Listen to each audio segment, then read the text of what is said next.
গোপালবাবু নমস্কার, বাংলা নিউজগ্রাফে। নমস্কার। বিষয় হচ্ছে প্রধানমন্ত্রীজি তিনি অনেকগুলো গুরুত্বপূর্ণ বার্তা দিয়েছেন। তার মধ্যে প্রথমত আমরা জানি নিতিন নবীনজি তিনি প্রেসিডেন্ট হলেন, সর্বভারতীয় প্রেসিডেন্ট, এবং তার উদ্দেশ্যে তিনি বলছেন যে নিতিন নবীনজি আমারও বস। মানে প্রধানমন্ত্রীজি বলছেন নিতিন নবীনজি আমারও বস। কিভাবে দেখছেন বিষয়টাকে? ভারতবর্ষের ইতিহাসে ভারতীয় জনতা পার্টির সর্বকনিষ্ঠ সভাপতি আজকে শপথ নিলেন নিতিন নবীন, যুব নেতা। 5 বছর আগে নিতিন নবীনের সঙ্গে আমার পরিচয় হয় এবং সম্পর্কও আছে। উনি কলকাতাও অনেকবার এসেছেন। যেটা প্রধানমন্ত্রী বললেন যে নিতিন নবীনও ওনার নেতা। বিজেপির আমাদের যে কনস্টিটিউশনাল, আমাদের প্রেসিডেন্সিয়াল পার্টি, এবং প্রেসিডেন্টই আমাদের বস, আর বস অলওয়েজ রাইট। কেন্দ্রের বিজেপি সভাপতি, তারপরে রাজ্যের বিজেপি সভাপতি, রাজ্যের নিচে জেলার বিজেপি সভাপতি, তার নিচে মণ্ডল বিজেপি সভাপতি, তার নিচে কোথাও ওয়ার্ড বিজেপি সভাপতি, এবং সর্বশেষে বুথে ভারতীয় জনতা পার্টির সভাপতি। এই যে কোথাও ক্রমান্বয়ে 6 জন বা কোথাও 7 জন যে সভাপতি আমাদের সাংগঠনিক স্ট্রাকচারের মধ্যে আছে, এরা প্রত্যেকেই আমাদের বস। এরাই দলটাকে চালায়। আমরা সাহায্য করি, সাথে থাকি, আন্দোলন করি, কিন্তু যখন আলাপ আলোচনা হয় কোনো বিষয় নিয়ে, সে বিষয় আলাপ আলোচনা হওয়ার পর যে ডিসিশনটা হয়, সেই ডিসিশনটার প্রিসাইড করে থাকেন আমাদের সভাপতি। দলের আমাদের এইটাই নিয়ম।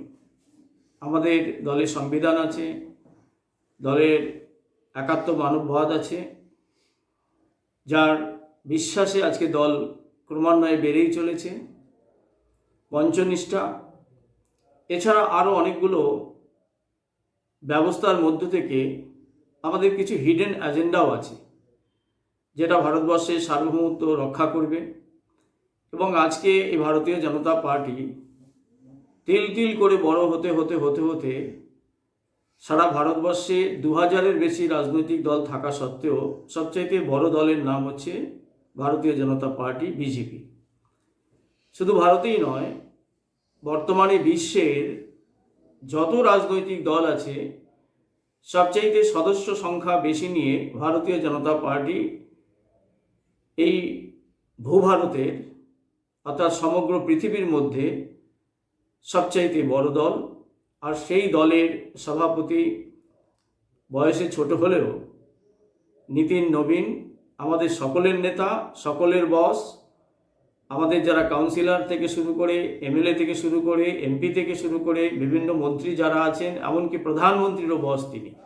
সেটা আজকে প্রধানমন্ত্রী দ্ব্যর্থহীন ভাষায় সকলের সামনে ঘোষণা করে যে আমাদের দলের উদারতা, আমাদের দলের যারা আছেন তারা কতটা ফ্লেক্সিবল, আমরা যে রিজিড নই, আমরা যে মোনার্কিজম নয়, আমাদের দলের মাথা তিনি আমাদের সব কিছু ঠিক করে দেন, এটাই তিনি আজকে প্রকাশ করলেন। গোপালবাবু, এই নিতিন নবীনজি সামনে যেহেতু 2026-এ পশ্চিমবাংলায় নির্বাচন, নিতিন নবীনজি তিনিও পশ্চিমবাংলায় আসবেন বলেছেন এবং বিভিন্ন ধরনের বৈঠক করবেন। তিনিও হয়তো এই নির্বাচনে কিভাবে দিক এগোয় সেভাবে একটা দিক নির্ধারণ করে দেবেন। এবং সভাপতি শ্রমিক ভট্টাচার্য এবং কেন্দ্রীয় মন্ত্রী সুকান্ত মজুমদারের সাথে তিনি বৈঠক করবেন এবং কিভাবে নির্বাচন প্রক্রিয়া চালানো যায়, কিভাবে এগোনো যায়, সংগঠন কিভাবে আরও মজবুত করা যায় সেই দিকে তিনি আলোকপাত করবেন। এই বিষয়টা কিভাবে দেখছেন? নিতিন নবীনজি আমাদের দলের সভাপতি। এই যে 2026 শুরু হলো, 2026-এ 5টি রাজ্যের সাধারণ অ্যাসেম্বলি নির্বাচন আছে। তার মধ্যে পশ্চিমবঙ্গের গুরুত্ব অত্যন্ত বেশি, কেননা পশ্চিমবঙ্গের যে বিষয়গুলো আছে, যে 3টি মুখ্য বিষয়, অনুপ্রবেশ, দুর্নীতি এবং এই সরকার অর্থনীতিতে এই রাজ্যকে সবচেয়ে পিছিয়ে দিয়েছে, যেখান থেকে উঠে আসা খুব কষ্ট। এবং বাংলার ভবিষ্যৎ কি হতে পারে, এখন বাংলার যে ডেমোক্রেটিক বা ডেমোগ্রাফিক পরিস্থিতির উপরে ভিত্তি করে ডেমোক্রেটিকের এবং রিপাবলিকের উপরে আঘাত আসছে। তো এই কারণে অনেক দিন ধরেই গত অক্টোবর থেকে শুরু হয়েছে, বিভিন্নভাবে আমাদের শক্তি কেন্দ্র বুথে আমাদের মিটিং হচ্ছে এবং এসআইআরের কাজে ভারতীয় জনতা পার্টি প্রায় সমস্ত জায়গাতেই অংশগ্রহণ করেছে। বিভিন্ন জায়গায় নতুন পুরনো কর্মী যারা আছেন বা আমাদের যারা মর্মী যারা আছেন তারাও নেমে পড়েছেন। এ কারণে বাংলাকে বাঁচাতে হবে। তাই বাংলাকে বাঁচাতে গিয়ে যে পরিকল্পনা আমাদের নিতে হবে তার প্রধান মুখী হচ্ছেন আমাদের সর্বভারতীয় সভাপতি নিতিন নবীন। উনি অবশ্যই আসবেন, আশা করছি উনি ফেব্রুয়ারির মাসেই ওনার প্রোগ্রাম হবে কলকাতায় এবং বিভিন্ন জায়গায়। সারা পশ্চিমবঙ্গকে আমাদের 5টা জোনে ভাগ করা আছে আমাদের সাংগঠনিক কাজের সুবিধার্থে। তিনি 5টা জোনেতেই যাবেন এবং সেখানকার যারা কর্মী আমাদের যারা আছেন, যারা দীর্ঘদিন ধরে ভারতীয় জনতা পার্টি করছেন এবং বাংলায় এই প্রথম স্বাধীনতার পর 25 বছর কংগ্রেস, 34 বছর সিপিএম এবং প্রায় 15 বছরের কাছাকাছি টিএমসি, যার বাংলাকে কোনোদিন উন্নয়নের পথে নিয়ে যেতে পারেনি। বাংলা চিরদিন উন্নয়নের পথে ছিল, কিন্তু এদের হাত ধরে বাংলা ধ্বংসের পথে। তাই নিতিন নবীন এসে সমস্ত স্তরে, রাজ্য স্তরে, জেলা স্তরে, মণ্ডল স্তরে, বুথ স্তরে আলাদা আলাদা উনি বৈঠক নেবেন, একত্রে বৈঠক নেবেন।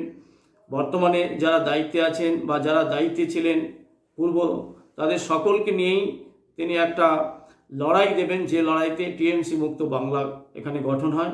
আর আমাদের দলে যেই দায়িত্বে থাকুক না কেন, আমাদের পদটা বড় জিনিস নয়। আমাদের প্রাক্তনীরা যারা আছেন তারা সকলেই মিলেই কিন্তু কাজ করেন এবং বর্তমানে যারা কাজ করছেন, প্রাক্তনী যারা আছেন, সকলে একত্রে মিলে যাতে এটা সুন্দর সুষ্ঠুভাবে, আমাদের লক্ষ্য হচ্ছে টিএমসি হচ্ছে আমাদের শত্রু, আর টিএমসিকে সরাতে হবে জনগণের স্বার্থে, বাংলাকে বাঁচাতে। শ্যামাপ্রসাদের বাংলা আজকে যেভাবে বিনষ্ট হচ্ছে, সেই শ্যামাপ্রসাদের বাংলাতে বিজেপিকে আনবার জন্য আমাদের যে লড়াইতে আমাদের বহু মানুষ আহুতি দিয়েছে, বহু কর্মী খুন হয়েছে, বহু মানুষ আক্রান্ত হয়েছে, বাড়িঘর লুট হয়েছে, তাদের দোকান লুট হয়েছে, এখনও বহু মানুষের পিঠে 21-এর যে লাঠির বাড়ি পড়েছিল সেই দাগটাও আছে। তো সুতরাং এবারের লড়াই খুব কঠিন লড়াই। নিতিন নবীনজি আসবেন সম্ভবত ফেব্রুয়ারি মাসেই। আমরা এবার নিশ্চিতভাবে তৃণমূলকে পশ্চিমবঙ্গ থেকে হটাতে পারবো। আজকে প্রধানমন্ত্রীজি আর একটা খুব তাৎপর্য বিষয়ে তুলে ধরেছেন। তিনি বলছেন যে আরএসএস এর দেখানো পথেই বিজেপি চলবে। মানে এটা কি তাহলে তিনি একটা বার্তা দিলেন যে আরএসএস কে সরিয়ে দিয়ে বা আরএসএস এর আদর্শকে ভুলে গিয়ে বা মানে আরএসএস কে কোনোভাবেই ওভারলুক করে গিয়ে বিজেপির চলতে পারে না, বা বিজেপি কোনো নির্বাচনও সেইভাবে এগোতে পারে না, বা বিজেপি মানেই আরএসএস, মানে আরএসএস এর একটা আদর্শ আছে, সেই আদর্শকে ফলো করতে হবে বিজেপিকেও। এই বার্তা দিলেন কি মনে হয়? দেখুন, আমাদের আরএসএস 1925 সালে ডাক্তারজির হাত ধরে শুরু হয়েছিল। সে সময় স্বাধীনতাতে উত্তাল ছিল ভারতবর্ষ এবং 42-এর আগের যে আন্দোলনে বহু আরএসএস কর্মী তারা দেশের স্বাধীনতার স্বার্থে লড়াই হয়েছিল। তো বর্তমানে একটা ভুল বোঝাবুঝি হচ্ছে এ কারণেই যে সমস্ত দলগুলোকে নিয়ে বা সমস্ত মানুষকে নিয়ে ভারতবর্ষের স্বাধীনতার জন্য অ্যানি বেসান্ট যে কংগ্রেস তৈরি করেছিলেন, তখন কংগ্রেসের ব্যুৎপত্তি অর্থাৎ অর্থ হচ্ছে সম্মেলন, সবাই এক মঞ্চে আসা। তো সে কারণে যে মতাদর্শ যাই থাকুক না কেন, আমাদের সামনে তখন ইংরেজ ছিল এবং ইংরেজকে সরিয়ে ভারতের স্বাধীনতার আমাদের লক্ষ্য ছিল। সেই কারণে এই কংগ্রেস নামক প্ল্যাটফর্মে সবাই যুক্ত হয়েছিলেন এবং আরএসএসের বহু কর্মী, বহু সমর্থক তারা কিন্তু স্বাধীনতা আন্দোলনে অংশগ্রহণ করেছিলেন। যখন দ্বিজাতি তত্ত্বের ভিত্তিতে ভারত ভাগ হলো, যে মুসলিম লীগের দাবিতে যে মুসলমানরা আর ভারতের সঙ্গে থাকতে চাইছে না, তখন 24% মুসলিমের জন্য 28% জমি নিয়ে পাকিস্তান তার মানচিত্র তৈরি হলো এবং পরবর্তী সময় লিয়াকত এবং নেহেরুর চুক্তি অনুযায়ী যে যারা যে দেশে সংখ্যালঘু আছে তারা থেকে যাবে, সে দেশে সরকারি দেখবে। তো তখন ভারতে 5% মুসলমান থেকে যায়, কিন্তু পাকিস্তানের হিন্দুদেরকে তাদের তাড়িয়ে দেওয়া হয়। তো বস্তুত কি দাঁড়ালো, 19% মুসলমান, 24-এর 5% রয়ে গেল। 19% মুসলমানের জন্য 28% জমিতে পাকিস্তান তৈরি হলো। এটা কিন্তু এই ভাগটা সবাই ঠিকমতো মেনে নিতে পারেনি। কিন্তু পরবর্তী সময় যখন সংবিধান তৈরি হলো এবং নেহেরুর পথ চলা শুরু হলো, তখন নেহেরু এই সংবিধানের উপরে আঘাত আনলেন। আম্বেদকরের যে সংবিধান, সেই সংবিধানকে প্রথম অ্যামেন্ডমেন্ট নেহেরু করার পর সংঘের থেকে, তখন আমাদের ডাক্তারজি নেই, গুরুজি ছিলেন, গুরুজি ভাবলেন যে ভারতবর্ষের যে সিস্টেমটা আছে, গণতান্ত্রিক সিস্টেম, এখানে পার্লামেন্টই হচ্ছে সব। কেননা কনস্টিটিউশনকে রক্ষা করার দায়িত্ব পার্লামেন্টের। পার্লামেন্ট থেকেই অ্যামেন্ডমেন্ট হতে পারে, পার্লামেন্ট থেকেই আরও কিছু নতুন আইন এখানে আসতে পারে। তাই পার্লামেন্টে আমাদের সদস্য দরকার, কেননা কংগ্রেসের উপরে ভরসা করা যাচ্ছে না। কংগ্রেস সে সময় কিন্তু মুসলিমদের প্রায় জামাই আদরে রাখত। তো ঘটনা যাই হোক, সে সময় হিন্দু মহাসভার সদস্য ছিলেন ডক্টর শ্যামাপ্রসাদ মুখোপাধ্যায়। সকলের সঙ্গে সহযোগিতা করে একসাথে এসে সংঘের দৃষ্টিভঙ্গিকে নিয়ে এবং সংঘ থেকে বেশ কিছু লোককে নিয়ে জনসংঘ তৈরি হয়েছিল। শ্যামাপ্রসাদ মুখোপাধ্যায় সেই জনসংঘের সভাপতি ছিলেন। এবং আজকে বলতে গেলে যে আরএসএসেরই বিভিন্ন উইংস আছে, বিভিন্নভাবে কাজ হয়।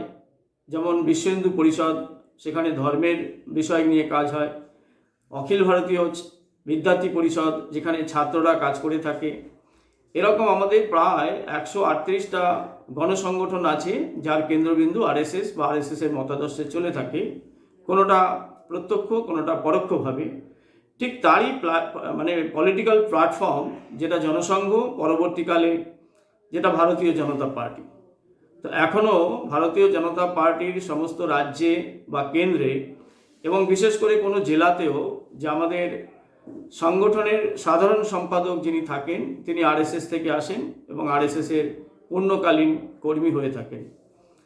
তো বস্তুতপক্ষে আরএসএসের যে চিন্তাধারা আছে, সেই চিন্তাধারার ভিত্তিতে যে ভারত মাতার আমাদের যে পূজন এবং ভারতবর্ষের সার্বভৌমত্ব রক্ষা, এটা আমরা যারা করে থাকি পলিটিক্যাল প্ল্যাটফর্মে, তারা বিজেপি। আমাদের মধ্যে বহু মানুষ আছেন যারা আরএসএসের স্বয়ংসেবক এবং তারা পরবর্তী সময় বিজেপির দায়িত্বে এসছেন। এখানে কোনো অসুবিধা নয়, কিন্তু পলিটিক্যাল প্ল্যাটফর্ম যখন থাকে, আমাদের মধ্যে বেশ কিছু অন্য রাজনৈতিক দলের কর্মীরা এসছেন, কংগ্রেস থেকে যারা এসছেন, কিছু সিপিএম থেকে সরাসরি এসছেন, কিছু কংগ্রেস থেকে তৃণমূল কংগ্রেস থেকে বিজেপি, এই ধরনের কর্মীরাও আমাদের সাথে এসছেন। গণতন্ত্র আছে, গণতন্ত্রে তারা আসতেই পারে, কিন্তু নীতি আদর্শের ক্ষেত্রে কোথাও না কোথাও একটা বাধা হয়ে দাঁড়াতেই পারে। কেননা আমরা একটি বিষয়ের উপরে এটা প্রতিদিন নিরন্তর আমরা একটা প্রক্রিয়ার মাধ্যমে, প্রার্থনার মাধ্যমে। গোপালবাবু, নির্বাচন আসলেই দেখা যায় যে বিভিন্ন দল থেকে দল বদলের একটা হিড়িক আসে। সেটা অনেকে তৃণমূল কংগ্রেস জয়েন করে, অনেকে বিজেপি জয়েন করে, একটা হিড়িক চলে দল বদলের। আবারও নির্বাচন আসছে, যদি বিজেপিতে আবারও এরকম কিছু দল বদল করে কেউ যোগদান করতে চায় অন্য দল থেকে, সেটা তৃণমূল হতে পারে, সেটা কংগ্রেস হতে পারে, সিপিআইএম হতে পারে, তাহলে আপনাদের যারা বিজেপি কর্মী বা বিজেপির যারা নেতৃত্ব, তাদের অবস্থানটা ঠিক কী হবে বা কি হওয়া উচিত? দেখুন, এটা একটা বড় কঠিন প্রশ্ন। রাজনীতিতে সংখ্যাধিক্য তার একটা বড় গুরুত্ব আছে। জেতার জন্য বা জয়লাভের জন্য অনেক কৌশল নিতে হয়। তাতে সাধারণ মানুষ তারা তাদের মত পরিবর্তন করেন, নেতা পরিবর্তন করেন, এটা তাদের রাইট আছে। আমাদের সংবিধানের প্রিএম্বলে যে ডেমোক্রেটিক রাইটের কথা বলা হচ্ছে, যে আমি আমার নিজের ভোট দেব, এবং রিপাবলিক রাইটে স্পষ্ট বলা আছে যে আমি আমার দেশের নেতা নির্বাচনে অংশগ্রহণ করব। তো অবস্থার পরিপ্রেক্ষিতে মানুষ তার মত পরিবর্তন করতেই পারে। কেননা যখন একটা সরকার গঠন হয়, সে সরকারটা যদি তাদের ইস্তাহার অনুযায়ী বা তারা যে কথা বলেছিল বা সেই দেশ বা সেই রাষ্ট্রের তৎকালীন পরিস্থিতি থেকে যদি সেই রাষ্ট্র বা দেশ পিছিয়ে যায়, তাহলে জনগণ মত বদল করতেই পারে। এটাই গণতন্ত্র, এটা গণতন্ত্রের আদর্শ নীতি। এবার হয় কি, যেমন পশ্চিমবঙ্গের ক্ষেত্রে যখন এখানে তো রাজনীতিটা বদলাচ্ছে, এখানে কংগ্রেস এবং তার বিপক্ষে সিপিএম, পরবর্তী সময় কংগ্রেস দুর্বল হয়ে গেল, সিপিএমের বিরুদ্ধে তৃণমূল কংগ্রেসের সঙ্গে বিজেপির একটা জোট ছিল, দীর্ঘ 12 বছর এই জোট ছিল। তারপরে সিপিএম দুর্বল হয়ে গেল, এখন তৃণমূল কংগ্রেস বনাম বিজেপি লড়াই হচ্ছে।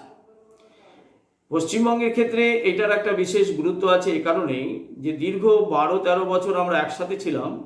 সেই সময় কেন্দ্রের বিজেপি, আমাদের অটল বিহারী বাজপেয়ীজি মমতা ব্যানার্জিকে একটু বেশি গুরুত্ব দিয়েছিলেন এবং সিটের ক্ষেত্রে অনেকটাই সে সময় তৃণমূল কংগ্রেসকে দেওয়া হয়েছিল। এবং এটা নিয়ে আমাদের তৎকালীন নেতা মাননীয় শ্রদ্ধেয় তপনবাবুও 2-4 বার বলেছিলেন যে এটা হয়তো ভবিষ্যতে বাংলার পক্ষে খারাপ হচ্ছে। বিষয় সেটা নয় যে একসাথে কাজ হয়েছিল, আমরা নিজেদের পয়সায় বিজেপির ঝান্ডা এবং তৃণমূলের ঝান্ডা একসাথে লাগিয়ে আমরা প্রচার করেছিলাম। বহু জায়গায় তৃণমূলের প্রার্থী দেওয়ার লোক ছিল না, বিজেপির লোকরা তৃণমূল সিম্বলে দাঁড়িয়েছিল। এটা আমার বরানগরেও হয়েছিল, বরানগরের পৌর নির্বাচনেও হয়েছিল। তো বিষয় সেটা নয়, অনেক লোক বিধানসভার ক্ষেত্রেও এটা হয়েছে। আজকের যে পরিস্থিতি যেটা আছে সেটা হচ্ছে তৃণমূল কংগ্রেস বনাম বিজেপি।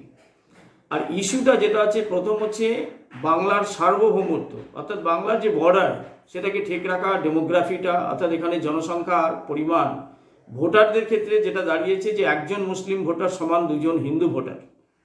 যদি কোনো কারণে একজন মুসলিম এবং একজন হিন্দু, অর্থাৎ হিন্দু ভোটার মুসলিম ভোটার সমান সমান হয়ে যায়, তাহলে কি ভয়াবহ পরিস্থিতি তৈরি হয়ে যাবে। শুধু তাই নয়, এখন যে যুব সমাজটা আছে, অর্থাৎ 16 বছরের কাছাকাছি যে সমাজটা আছে, সেখানে 65% কাছাকাছি অহিন্দু, অর্থাৎ এই একটা নিদর্শনও কিন্তু খুব খারাপ দিক দেখাচ্ছে। তো এই সময় যারা একসময় তৃণমূল করেছিল, বিজেপির পরিবার যারা, তারা তো ফিরে আসছে, তারা ফিরেই আসতে পারে, এটা তাদের ঘর। এবং যদি কোনো টিএমসির বড় নেতা আসতে চায়, তো আমার মনে হয় যে এবার যে সময় আছে তাতে টিএমসির কোনো বড় নেতাকে সাদরে গ্রহণ করে নেবার জন্য আমাদের বর্তমান রাজ্য সভাপতি বা অন্যান্য যারা আছেন, এমনকি জেলা সভাপতি, মণ্ডল সভাপতিরাও সেই ব্যাপারে তৈরি নেই।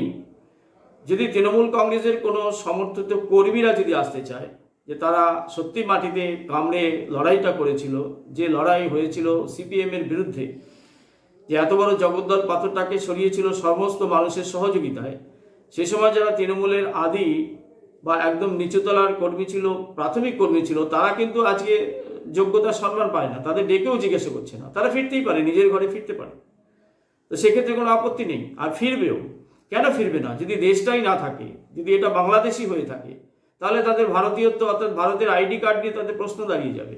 ভবিষ্যতে আমাদের আর দাঁড়াবার কোনো জায়গা থাকবে না। যে ঘটনার উপরে, অর্থাৎ দ্বিজাতিত্বের ভিত্তিতে ভারত ভাগ হলো, ভারত ভেঙে পাকিস্তান তৈরি হলো, পরবর্তীকালে পাকিস্তান ভেঙে বাংলাদেশ তৈরি হলো, সেই বাংলাদেশ যে বাংলা ভাষার উপরে, সামনেই ফেব্রুয়ারি মাস আসছে, ভাষাভিত্তিকভাবে পাকিস্তান ভেঙে বাংলাদেশ তৈরি হলো, এখন সেই বাংলাদেশে বাংলাটাই উঠে যাচ্ছে। তো এরকম পরিস্থিতি আছে, ভয়াবহ পরিস্থিতি আছে। তাতে সাধারণ মানুষ, তৃণমূল কর্মী, কংগ্রেসের কর্মী, সিপিএমের কর্মী বা অন্যান্য রাজনৈতিক দলের কর্মীরা যদি ভারতীয় জনতা পার্টিতে যোগদান করতে চায়, তবে তাদের অবশ্যই স্বাগত। কিন্তু নেতৃত্ব স্তরে আমি আগেই বললাম যে নেতাদের আর বিশ্বাস করা যায় না। সে কারণে নেতাদের প্রতি আমাদের সাবধান থাকা উচিত। আমার মনে হয় আমাদের পুরো বিজেপি পরিবারের এই ব্যাপারটা আমরা লক্ষ্য রাখছি। এইটুকুই আপাতত বলা যেতে পারে। নির্বাচন নিয়ে কি বলবেন? কারণ অনেক অভিযোগ উঠছে ইতিমধ্যেই তৃণমূলের তরফ থেকে, যেটা সবথেকে বড় অভিযোগ এসআইআর। আমরা এটা চলছি, এটা আমাদের অভ্যাস। যেমন আমরা খাবার আগে প্রার্থনা করি, আমরা গেরুয়া যে আমাদের ধ্বজ আছে, সেই ধ্বজকে আমরা গুরু হিসাবে মানি, এবং সেখানে আমাদের প্রার্থনা মন্ত্র আছে, আমাদের ভোজন মন্ত্র আছে, অর্থাৎ আমাদের একটা এজেন্ডা আছে। সেই এজেন্ডার সঙ্গে অন্য রাজনৈতিক দল থেকে আসা কর্মীদের সঙ্গে কিছুটা মতপার্থক্য, কিছুটা মনোপার্থক্য হয়ে থাকে, এটা স্বাভাবিক আছে। মানে বলছেন যারা অন্য দল থেকে এসছে, মানে দল বদল করে এসছে, সেখানে তাদের যে মানে চলাফেরা, তাদের যে মানসিকতা, তাদের রাজনীতি করার যে স্টাইল, সেটার সাথে যারা একদম আরএসএস থেকে উঠে আসা রাজনৈতিক প্ল্যাটফর্মে কাজ করা যে কর্মীরা বলুন, নেতারা বলুন, তাদের সাথে কোথাও একটা মতাদর্শের ডিফার হয়। তা দেখুন, আমাদের যে মূল প্ল্যাটফর্মে মানে আরএসএস এর আদর্শে তারা নিজেদেরকে এখনো সেইভাবে পোক্ত করতে পারেননি, তাই কি? এটা অন্তত শক্ত বিষয় আছে এবং একটা নির্দিষ্ট সময়, অনেকটা সময় দরকার আছে। যেমন আমাদের একটা অংশ আপনাকে বলছি, একাত্ম মানববাদের, যে শরীর, মন, বুদ্ধি, আত্মা, একটা মানুষের শরীরকে সুস্থ রাখতে হবে। শরীরকে সুস্থ রাখতে গিয়ে তার সদ্গুণগুলো, শরীরকে একটা মন্দির হিসাবে রেখে সেই শরীরটা যদি সুস্থ থাকে, তবে সে পরের কাজগুলো করতে পারবে। তো বুদ্ধি, যদি শরীর সুস্থ না থাকে তাহলে বুদ্ধিও ভালো মতো কাজ করে না। তো পরের পার্টটা হচ্ছে বুদ্ধি। আগে আমাদের শরীর ঠিক রাখতে হবে, তার জন্য আমাদের আদর্শ ঠিক রাখা, ব্যায়াম করা, চর্চা করা, খারাপ জিনিসগুলোর সঙ্গে সংযুক্তিকরণ না করা, তার জন্য ভালো বুদ্ধি আসবে। এবার বুদ্ধি যদি ঠিক থাকে তাহলে মনটাও শান্তি থাকবে, মনস্থিতি থাকবে, এবং আমাদের যে উদ্দেশ্য থেকে আমরা সরবো না। আমরা একটা আদর্শকে যখন গ্রহণ করেছি, সেই আদর্শকে রক্ষা করার দায়িত্ব আমাদের থাকে, এবং এইটা যদি থাকে তাহলে আমাদের আত্মার চিরতৃপ্তি আসে। এবং আমাদের সঙ্গে আমরা যারা দীর্ঘদিন এবং জীবনের শুরু থেকে আমরা সংঘের কাজ করেছি বা সংঘের সঙ্গে আছি, সংঘের মতাদর্শের সঙ্গে নিজেদেরকে জড়িয়ে রেখেছি, এটা তো স্বাভাবিক যে অন্য দল থেকে আসা কর্মীদের, সেটা রাইট উইং হোক কিংবা লেফট উইং হোক, আমাদের কিছু মতপার্থক্য কখনো কখনো দেখা যেতে পারে। এটা যে সবসময় দেখা যাবে তা নয়। তারা যখন এসছেন তাদেরও উচিত আমাদের যে পুরো ব্যবস্থার সঙ্গে তাদেরকে আত্মনিয়োজিত করা, আমাদের মতো তাদের হওয়া। সেক্ষেত্রে তাদের বাধা থাকে। অনেকে আসেন নানান মনোভাব নিয়ে আসেন, অনেকে আসেন ভাবেন যে খুব তাড়াতাড়ি বিজেপিতে এলে আমরা জায়গা পেয়ে যাব, আমরা এখানে টিকিট পেয়ে যাব, এখানে মন্ত্রী হয়ে যাব, অন্ততপক্ষে অন্য দল থেকে আসার পরে সে সিকিউরিটি পেয়ে যাচ্ছে, গাড়ি পেয়ে যাচ্ছে।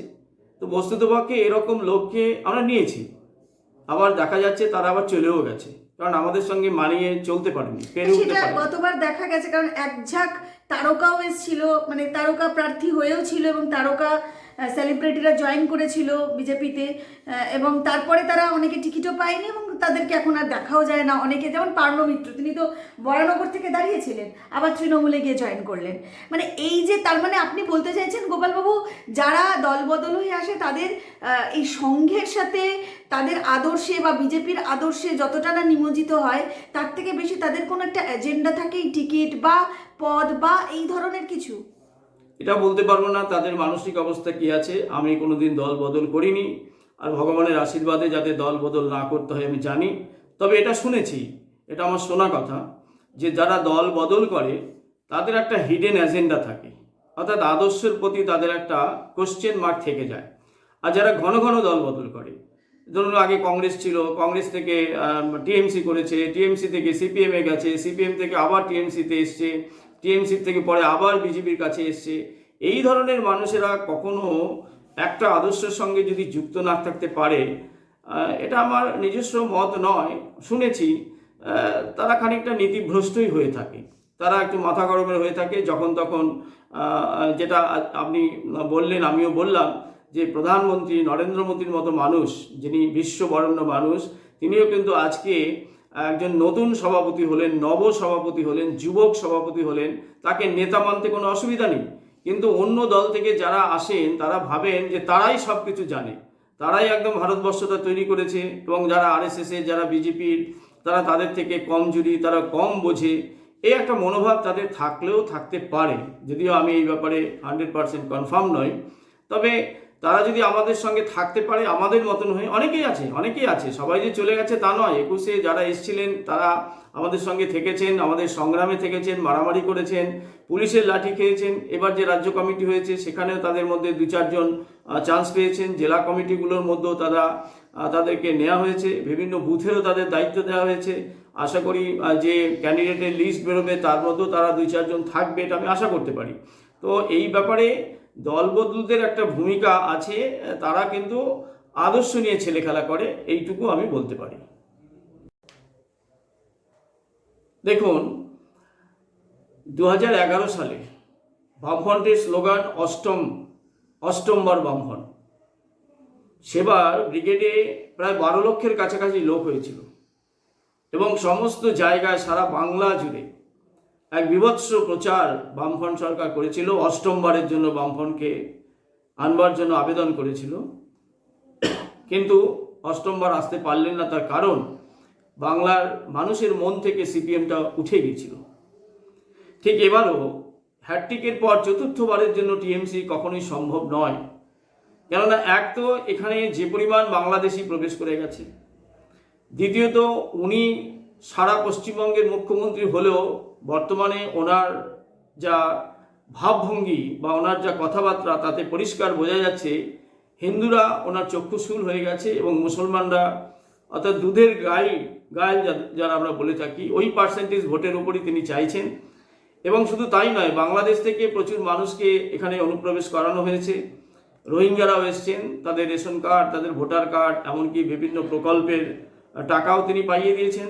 এসআইআর এসে সেই একটা কোশ্চেন দাঁড়িয়েছে, সেখানে সমস্ত মানুষকে নথি দিতে হচ্ছে।